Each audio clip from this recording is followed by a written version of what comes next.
আসসালামু আলাইকুম। আলহামদুলিল্লাহ, অনেকদিন ধরেই আমার মামা বলতেছিল যে তার একটা ইনকিউবেটর মেশিন লাগবে, যে মেশিনে সে তার ফার্মি মুরগির ডিমের বাচ্চা ফুটাতে পারে। মূলত মামার ফার্মি মুরগি এবং কোয়েল পাখির ছোট দুইটা খামার আছে, তো এই খামার থেকেই সে ডিম উৎপাদন করে এবং ওই ডিম থেকেই বাচ্চা ফোটানোর জন্য আমাকে অনেক আগেই বলেছিলেন যে আমার একটা ইনকিউবেটর মেশিন লাগবে, কিন্তু আমি সময়ের অভাবে সেটা এনে দিতে পারি নাই। তো আলহামদুলিল্লাহ মেশিন অর্ডার দেওয়া হয়ে গেছে। মেশিনটা মূলত হচ্ছে আমাদের ট্যাকেরহাট পর্যন্ত আসে, ট্যাকেরহাট থেকে আমাদের এই মেশিন নিয়ে আসতে হয়। তো মামাকে বললাম যে ঠিক আছে, তাহলে আমরা একটা ভ্যান নিয়ে যাই, ভ্যানে করে নিয়ে আসি। কিন্তু মামা বাড়ি যাওয়ার যে রাস্তাটা এটা একটু ভাঙাচোরা, তো মামা বললেন যে না, আনতে গেলে সমস্যা হবে, তো আমি আমার গাড়ি নিয়েই যাই এবং গাড়িতে করে নিয়ে আসবো। তাকে বললাম যে আপনার গাড়ির পেছনে হয়তো ব্যাগ ডালার মধ্যে জায়গা হবে না, কারণ এটা যেহেতু বড়। তো বললেন যে না, আমি দেখি, যদি না হয় তো সেক্ষেত্রে হচ্ছে যে আমরা ভ্যানে করে নিয়ে আসবো, আগে যাইতে সমস্যা কি। তো আলহামদুলিল্লাহ চলে এসেছি ইনকিউবেটর মেশিন নেওয়ার জন্য সুন্দরবন কুরিয়ার সার্ভিসের ট্যাকেরহাট অফিসে। এখানে এসে মূলত এখান থেকে মূলত আমাদের যন্ত্রপাতিগুলো আমরা নেই, মেশিন, তারপরে যে বিভিন্ন ধরনের মেশিনারি যা আমাদের আসে ভারী যন্ত্রপাতি, সেটা এখানেই আসে। আর আমাদের বাড়ি থেকে মোটামুটি একটু কাছে এই জায়গাটা, তো আমরা এখান থেকেই নিই। তো একটা বোর্ডারও আমরা অর্ডার দিয়েছিলাম এর সাথে, সেই বোর্ডারটাকে আমাদেরকে পাঠিয়ে দেওয়া হয়েছে। এরপরে আমরা টাকা পয়সা পরিশোধ করে,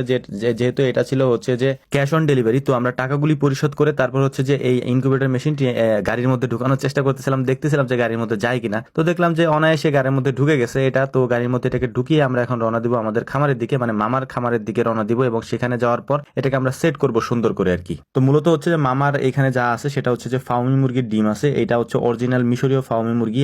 এবং এর পাশাপাশি আমার কাছ থেকে মামা কোয়েল পাখি নিয়েছিলেন, সেই কোয়েল পাখির বাচ্চাগুলি মামা ফুটাবেন, এই জন্য হচ্ছে মূলত এই মেশিনটা নেওয়া। তো আমরা চলে এসেছি বাড়িতে আসার পরে এটাকে সুন্দর করে সবাই মিলে নামাচ্ছিলাম। মানে এইটা যেহেতু মানে বেশি বড় না, এবং এটার মধ্যে আমরা অন্য একটা সিস্টেম করে নিয়ে এসেছি, এবং আমরা বলছিলাম যে এটাকে একটু অন্যভাবে তৈরি করার জন্য, মানে স্যাটার এবং হ্যাচিং দুইটা যেন একটু বেশি থাকে। অনেক ক্ষেত্রে হয় যে স্যাটারটা যদি একটু বেশি হয়, হ্যাচিংটা কম হয়, কিন্তু এখানে আমরা প্রায় সমান সমানই আনার চেষ্টা করেছি, মানে আমাদেরকে বলছিলাম যে এইভাবে আমাদেরকে বানিয়ে দিয়ে আর কি। তো যাই হোক, এটাকে আনার পরে আমরা সুন্দর করে সেট করতেছিলাম, যাতে করে এটা মানে আমি একবারে সেট করে দিচ্ছিলাম যাতে পরবর্তীতে আমার এখানে আসতে না হয় আবার। এবং আলহামদুলিল্লাহ মোটামুটি দেখলাম যে সবকিছু ঠিকঠাক আছে। এগুলো সেট করার পরে এবং তাপমাত্রা ওঠানোর পরে এখন আমরা এটার মধ্যে ডিম দিয়ে দেওয়ার চেষ্টা করব, এবং ডিম দেওয়ার পরে এটাকে এভাবে রেখে দেওয়া হবে। যদি মামা সময় মতো উনি দেন, উনার যে সময় হবে, ব্যস্ত মানুষ উনি বাড়িতে তেমন একটা থাকেন না, যখন আসবেন তখন দিবেন। তবে আমরা এটা পরীক্ষামূলক ভাবে আমরা চেক করে যাব, যাতে করে কোনো প্রবলেম না হয়। এর পাশাপাশি আরেকটা বিষয় আপনাদেরকে বলি, ডিম বেশি দিন হচ্ছে পুরাতন হয়ে গেলে ওই ডিমগুলা থেকে